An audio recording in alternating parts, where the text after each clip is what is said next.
But I do see some influencers who, almost make it seem as though it is all roses and it is all daffodils, to quote, past guests that I've spoken to.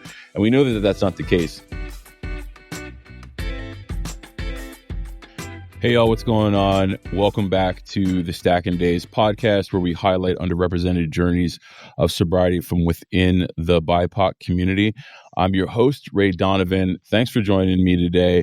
Got a little bit of a different episode planned for you. Some of it is going to be off the cuff, but all of it is going to be solo. And for those who follow the show and who listen to the show, you probably recognize that I don't have a guest here with me today, and that's intentional.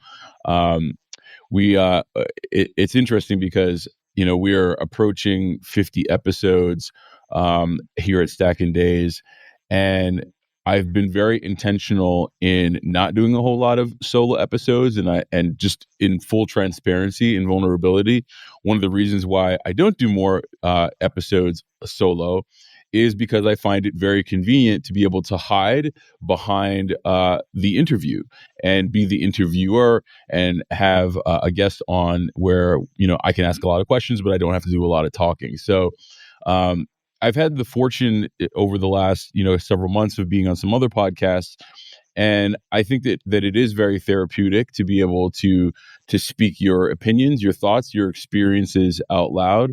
And I've also been nudged by a handful of folks who are closer in my circle, both who are directly related and work on the podcast, and then also in my personal sphere to do more solo episodes. So I wanted to take this opportunity as we kind of move towards the end of season 2 to do some more solo episodes and speak directly to the listeners, and also at the same time continue to push my own boundaries around comfort and what has honestly been a great project, but this aspect of it is somewhat of a hard thing for me to do. So be gentle, and hopefully you guys can enjoy. So there's a few different things that I want to cover today.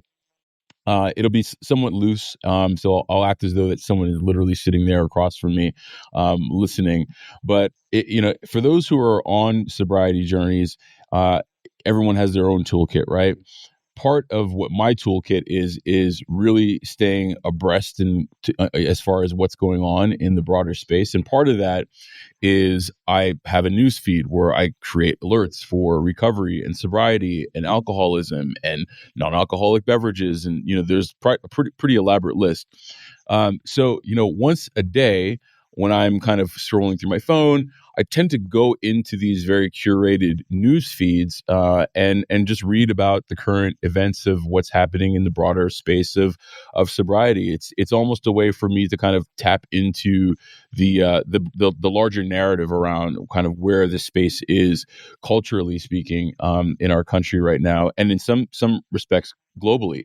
I think that alcohol and abstaining from recovery and sobriety is something that we're starting to see much more prevalently on a global scale. So a few things that has stood out to me this past week is one, and say what you will about celebrity and celebrities talking about their journeys, but what I've found in my time is that very seldom do you find celebrities of color talk about their journeys in sobriety and talk about kind of what their path has been.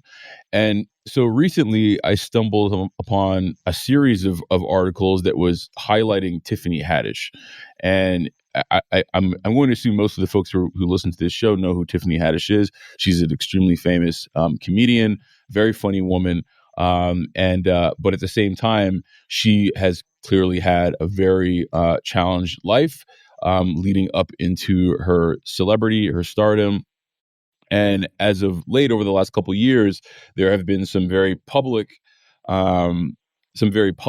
developments in her life that come by way of her drinking. So the short of it is she's just recently, late last year, 2023, came out of her second DUI. She has her own story that she speaks to as it relates to how she came into her second DUI, but within that, she has a court mandated sobriety, and recently she was on this podcast. I think it's the conversation with Amanda de Cadent, and hopefully I'm pronouncing her name right, who also happens to be in long-term sobriety and is a huge proponent of recovery. But they're getting into, all of these things, Tiffany Haddish and Amanda, in this conversation around Tiffany's experience, not just in sobriety, but the traumas that she had went through in childhood, her experience within the foster system, her experience as a woman and a woman of color. And I thought it was an extremely important episode to listen to because, like I said, again, you don't really hear a lot of folks of color, specifically black people, talking, celebrities that is, talking about some of these darker aspects. So I applaud her for coming on to that show and just being very, very open and honest. But one of the taglines that was and this is obviously clickbait, but one of the taglines of, I think it was an Us Weekly article that came up in my newsfeed, was Tiffany saying that it's not that hard, and that automatically grabbed my attention because I'm saying to myself, I know she's going to be talking about sobriety. I am curious within that, what is she going to be what is she alluding to when she's saying that it's not that hard? So I think that the context was somewhat skewed out, and they captured this one snippet, but it certainly stood out. And I think that if you get an opportunity to go in and listen to this episode, and I'll see if I can link it in the show notes, you'll find that there really isn't much about Tiffany's life that hasn't been challenging and hard, and perhaps because of that, in relatively speaking, her moving into sobriety because it was court mandated and because alcohol, quote unquote, wasn't necessarily her thing. It hasn't been that challenging to abstain. But what she really does start getting into is now she, 72 days in to her sobriety at the time of this podcast, that that she's now having to really get into a lot of the why behind what she drank, and also talks about a lot about the benefits that she's experienced in not drinking. And in true form of a comedian, she makes some pretty great jokes, but I think at the end of the day, without taking full ownership of an addiction, which I don't think is unique to Tiffany, because I think a lot of folks, including myself, have had a hard time adopting, the descriptor of being an addict. She certainly has recognized the benefits of sobriety, and again, I think it's just important for us to recognize all people of color, whether they are celebrities, not celebrities, working class, whatever it may be, who have chosen this life for themselves. Because I do think that the more examples that we have out there of people who are on this road, which is challenging, the better it is for all of us. So I wanted to highlight that just because it's always good for me personally to see folks who seemingly have so much to lose in the public sphere being very open and honest about their own experiences, not just in their lives. And Tiffany has had a very traumatic life, and I don't know about her celebrity, but certainly leading up to her celebrity, a traumatic life. I think it's important for us to acknowledge that. So I wanted to shout her out for doing that, and I wish her the best on her journey. But the reason that I wanted to talk about that is because it then, my segue is speaking about the broader ecosystem of influencers, of recovery, of sobriety, and how it can oftentimes be this like polar opposite of actual experience versus what folks are promoting their experience of sobriety being on the internet and on social platforms. I've personally I tap into Instagram, I tap into TikTok, a lot of these social platforms as a proxy community for myself when it comes to finding solace in the decisions that I've made and seeing other people do fantastic things. But I do see some influencers who almost make it seem as though it is all roses and it is all daffodils, to quote past guests that I've spoken to, and we know that that's not the case. And the reason why I bring it up is because I was reading this other article on The Guardian, and this literally came all the way from Australia, and it was written by a woman by the name of Ashley Davenport, and she just happens to be a white woman, but she's sober 3 months at the time of writing this article. And this is the title. It's "I stopped drinking 3 months ago. It's not as simple as the internet makes it look. Influencer sobriety is a world where alcohol addiction is history, but it's all too neat." And I'll link this as well in the show notes. But I think that we all have to be, number one, non-judgmental, right? Like, I think that the space of sobriety and recovery is a space that we want to make sure that is safe for all who want to enter in, regardless of whether or not you're a person of color, you're black, white, brown, whatever the case may be. I think you want a space that's safe for people to walk into. But also, I think it's important to paint a picture and create a narrative of honesty and pragmatism when it comes to sobriety and recovery. And more oftentimes than not, it is actually more challenging than not. And I am now approaching 3 years sobriety myself, and I come into circumstance, experience every day in my life that is extremely challenging. Realities of life as an adult with responsibilities that in my past, when I was drinking, it was really easy for me to be able to numb myself of those things. Right, I would drink a couple bottles of wine and everything was cool. So yes, there are a lot of beautiful things that come with sobriety. All of the health benefits that we see swirling around, all of the mental benefits that we see swirling around.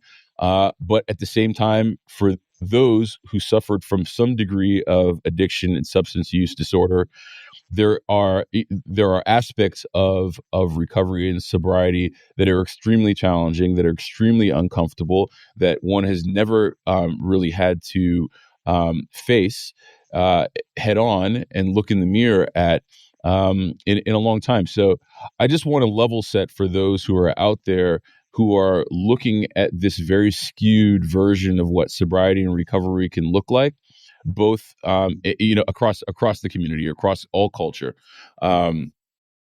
It is probably the best decision that you will ever make for yourself, but it is not going to be a cakewalk. You will have your fantastic days where you hear the birds sing louder and the lights are brighter and the sounds of music are that much sweeter, but then you're also going to have those times where you're extremely challenged. And I think that that's where your toolkit, that's where your support system, that's where your community that you found, that's where a lot of the work that you're giving back into the community is going to play to your benefit, to keep you on that path of betterment. So I wanted to just call that out because this article resonated, and I was like, I can absolutely see where Ashley is coming from, especially being in early sobriety and just calling a spade for what it is in being a spade and saying, what, it ain't that neat. So we shouldn't set the expectation that it is.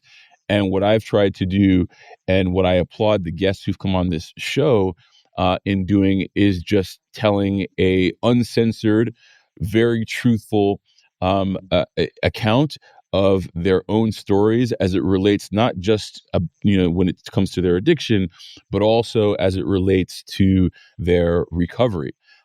Because I think that life is messy, but I also think that there's a lot of beauty to be attained in that messiness. So don't take all of what you see on social for being the whole truth and nothing but the truth, because I think that sobriety and recovery, again, is dynamic, and it's also intentional, right? So you got to take the good with the bad. Hey guys, I hope you're enjoying the episode. If you are, we'd really love it if you could leave us a rating and a review on Apple Podcast or a rating on Spotify. And of course, please feel free to invite somebody into the conversation. If you feel like you have a story to share on the podcast, why not apply to be a guest? You can do so by completing the form on the podcast description or find it on stackanddays.com. That's stacknday's.com. But for now, let's jump back into the conversation.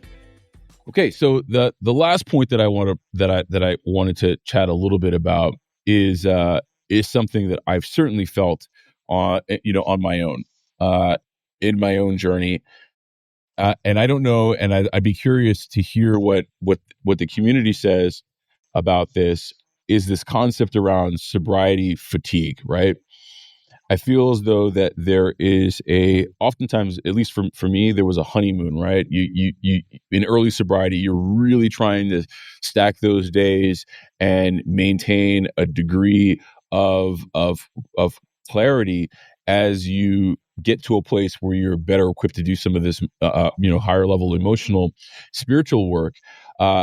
And it's exciting, and at the same time as being extremely scary.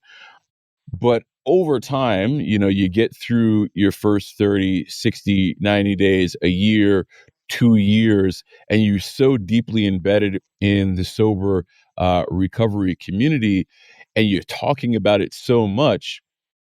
I could see how folks can get a little fatigued with the subject matter and get to a place where the line might be, sobriety and recovery. Yes, this is a cornerstone to who I am, but it isn't all of who I am and what I am.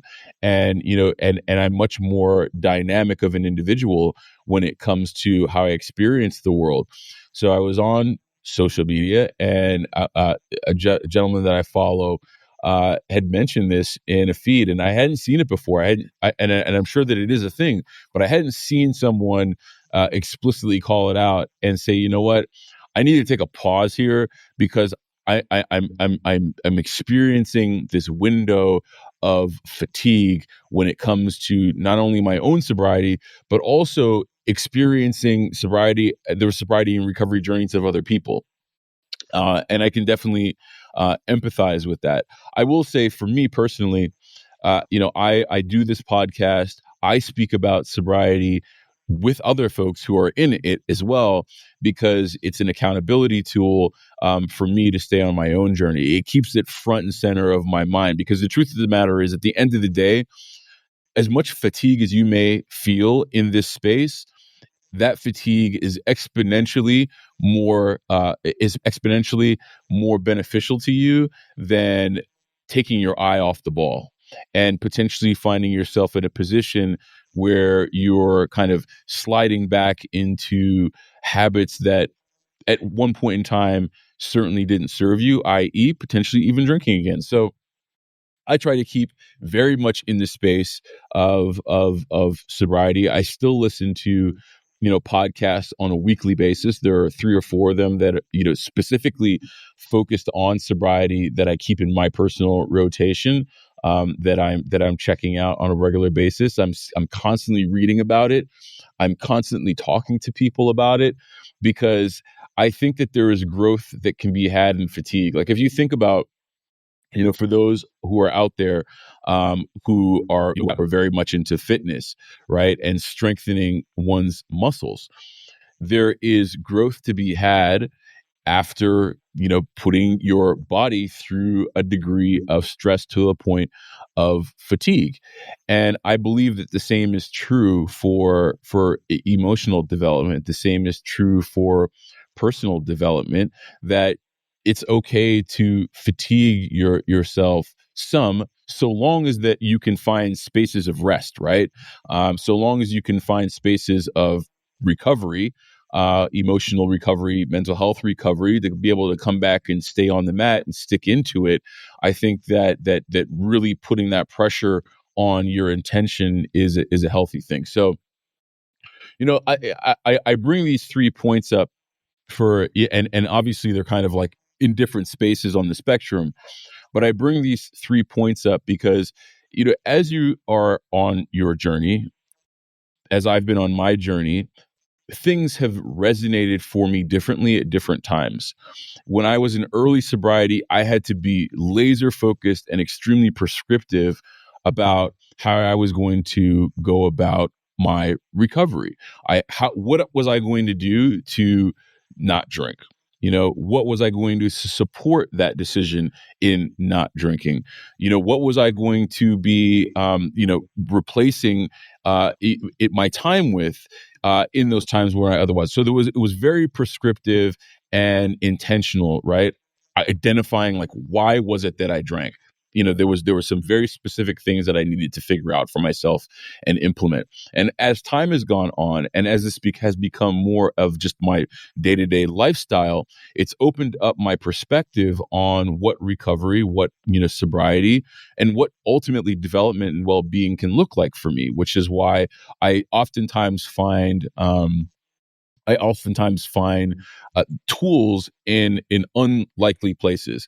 You'd think that a news feed isn't necessarily where one is going to primarily go to in order to find tools to continue to keep themselves accountable along the decisions that they've made. But I think things pop up all the time in the broader culture that remind me, at least, in the decision that I've made for myself and keep me now. So at the end of the day, these are all things that cause me to think not just about sobriety, but also cause me to think about the experience of life, how my experience of life, how it is similar in a lot of ways to how others are experiencing life. Whether you're a celebrity, if you're a writer in Australia, if you're an average everyday person, who's just voicing an opinion in a still Instagram post. And I think that at the end of the day, what is for me is a form of connection, right? And yes, I have my own community and people that I talk to, but I also think that we have a shared experience, on this planet. It just so happens that some of the shared experience that I seek out happens to revolve around sobriety and recovery. So I hope you guys, this is a shorter episode, so I'm not going to keep you here for 45 minutes to an hour like we usually do, but I wanted to come in here, chime in, and give you a little bit of like the inner workings of like what happens in my mind when I'm thinking about my own journey, and also give you a sense of that you can be agnostic when it comes to your program. You don't necessarily have to subscribe to any one thing because there are many things that can work for you. But what I would suggest, once you've kind of gotten through those initial stages of your own journey, is be open to finding things that ultimately work for you and support you in the decisions that you are making for yourself. Generally, broadly, like holistically speaking, but also the decisions that you're making for yourself on a daily basis. So I appreciate y'all tuning in today. Feedback is, I believe, a gift. So, feel free to drop me a line. You can email me at rdg@stackingdays.com. You can also hit me up on IG, on Instagram, that is at Stacking Days. Would love to hear what you have to say. And again, we're coming up on the end of season 2. So I'll do another episode in a few here talking specifically about this project. But excited about the fact that we've been able to create community together for people of color who otherwise really haven't had many platforms to be able to openly and safely share their stories, with our within our people and our culture. So I'm really proud of what we've been able to do. I want to be able to come on and speak more directly to folks. And I also want people to speak more directly to me. Even if I haven't been in an opportunity and fortunate enough to interview you, I still want to be able to create that dialogue and ensure that the conversation is being had not just on the podcast platforms in long format, but we're having, these conversations. And when I say we, I mean myself and, the broader community on other platforms. So appreciate y'all sticking around. I'll see y'all next week. We have another great episode of Stacking Days coming out. And until then, please be well, one day at a time. Peace. I appreciate you guys listening to the Stacking Days podcast. I hope this episode added value to your recovery and wellness journey. Before we go our separate ways, let's connect on social. You can find us on TikTok and Instagram at Stacking Days or via the website www.stackingdays.com. By supporting the show, you can play a direct role in amplifying people of color in their pursuit of recovery. The easiest way to do that is to subscribe or hit the follow button. This way, you'll never miss an episode, all while playing an active part in creating the ecosystem where diverse voices in healing matter. This show is for the purpose of education and connection and is not a replacement for therapy or recovery care. For more information on the resources and support available, take a look at SAMHSA and some other resources shared in the description. Until we meet again, be well, one day at a time.